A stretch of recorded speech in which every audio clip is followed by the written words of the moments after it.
Peace and blessings. I pray everyone is doing well.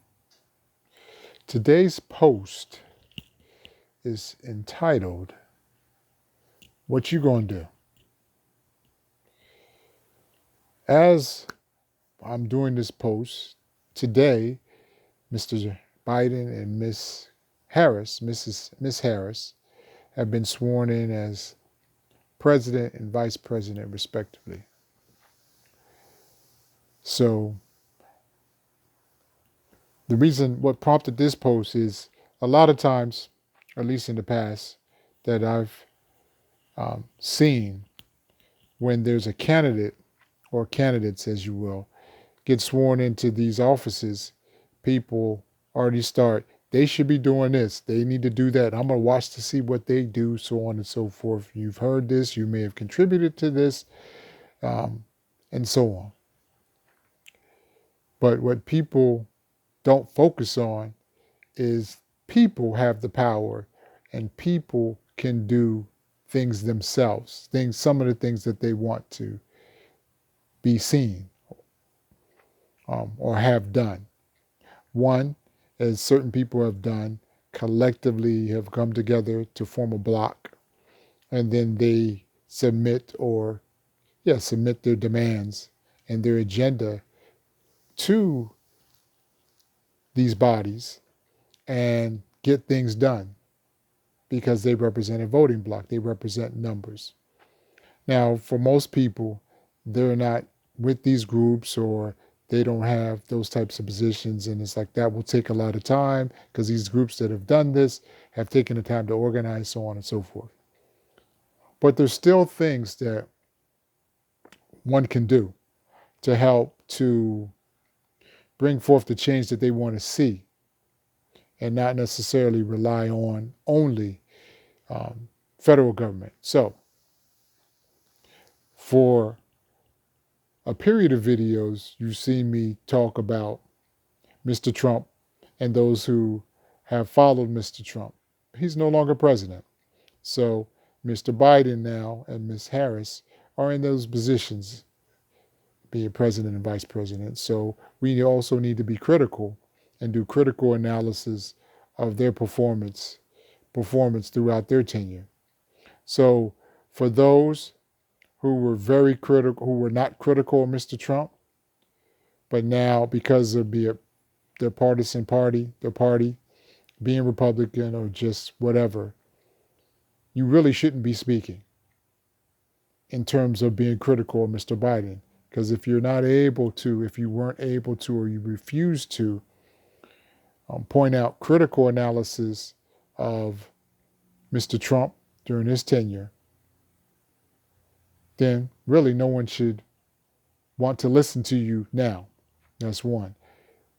Second, for those who are in glee or relief and happiness that Mr. Biden is there, and then subsequently will get disgusted if he does not represent or present some things, policy or law that you want to be seen, then I say to you, what are you doing? One. Two, do you understand how government works? Three, are you voting in the midterms? Do you know the process when I say the government works in terms of who creates the laws and what is the position and what's the word I'm looking for? The responsibilities of the president. If you don't know, I spoke about it in the past videos, but you should take the time to find out what they do so you can see how this all works in concert and harmony so that you're accurate when you do your criticism and you know where to put the criticism. So I want to drop those tidbits of information. And as I say, what are you doing? So for example, I'm big on education.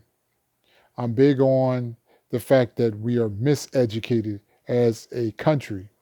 Our children have been suffering. Who've come through the education system or the so-called education system have been suffering because I've seen that when the out product is manifested, that we are still not as a society uplifting, and improving. So instead of complaining, because I'm not a complainer, I'm like, what am I going to do about it? So what I've done is created a workshop called Critical Thinking, Cultural Development. I have videos posted online. I've been in organizations who've asked me to come to conduct the workshops. I've done it at the college that I work in part-time in youth programs. I've done it with college students. I've done it with adults. So the premise is to teach a self-relating paradigm to the participants. So empowerment. So for example, it's primarily for African Americans and Latinos, but I've expanded it to where, quote, the dominant culture, European or non-African Americans and non-Latinos can also benefit because now they're getting educated on people who are not like them and actually getting exposed to what it is to be truly educated. So when I say self-relating paradigm,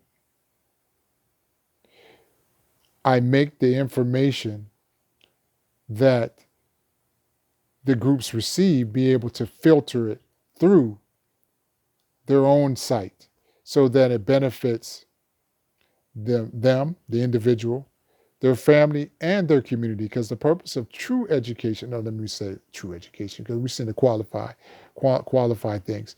The purpose of education is to uplift, is to provide, defend, and protect self, family, and community. So that if you are educated and you said you went to an institution of higher learning, that information that you take in and you should bring it back to your community. It should help you, your family, and your community, meaning your people. So if you're from an inner city and there's been thousands of people who've gone away to get college degrees from associates to PhDs, and your community still looks like trash, that means the people aren't educated because they're taking that information and they're benefiting other people, as an example. So seeing that, I created the workshop, Circling It Back. I just gave you a little information on how it works. And I've been doing it for over 10 plus years and I've expanded on it. So instead of complaining about what I'm not seeing and what I'm not seeing on the local level at the community schools, seeing it on the state level and seeing it on the federal level, I chose to do something about it, create the workshop and conduct it. And it's been beneficial and people have prospered from it or learned from it, been educated from it, because the first form of education is knowledge of self. So that's where the self-relating paradigm aspect comes in. So I say to you, whoever's viewing this, what will you do? And this should be prevalent regardless of who's in office. So whatever your expertise is, whatever the Spirit moves you to do to help in those three levels, self, family, and community, do those things. And then you will have, instead of relying on our local, state, and federal politicians, you then can see your visions or see the things that you desire manifested.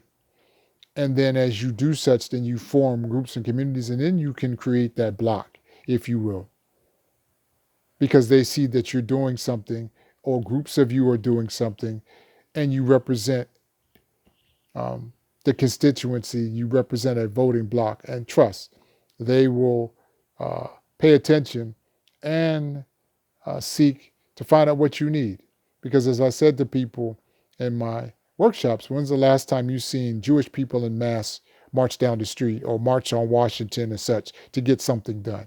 Now, people may have all different reasons to say the reasons they don't, but the point I bring them up, or the reason I bring them up, is because they, as a group, took the time to learn how the process works and then put themselves continuously in different positions, be it financial, be it legal, be it education, and they help with their self-relating paradigm stand on that foundation. So then politicians come to them. What do you guys need? These aren't even things that are publicized, but it's what do you need?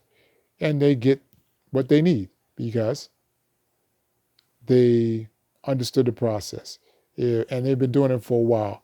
I would say most recent, historically speaking, the LGBTQ communities, and forgive me if I missed the letter, um, not done purposely. But the reason I bring them up, because under uh, President Obama's tenure, this group understood, look, there are things that we need, things that are happening to them, and they understood that they needed to have those things addressed. So they came together as a group and as a block, because they represented a voting block, and Mr. Obama then helped to bring forth the legislation, and they had policies and laws passed. So those are examples. So again, don't just rely on other people to do things that you could do for yourself. And then when it's time to, or simultaneously, when you are reaching out to them, you are doing something and they can see you're doing something, and it will be done with or without them. So then they want to get on a winning team. So they'll jump on. So it's not about, I don't like them, they don't like me. It's about respect, because some of the best deals and laws that are made aren't with parties that really like each other. It's not even about that. So once we get beyond that emotion and get into seeing how this thing works, then we as a people will benefit from it. So just want to share those thoughts. Get some vitamin D as always. Laugh a lot. Enjoy your loved ones. Stay healthy. Wakanda forever. I'm out. Peace.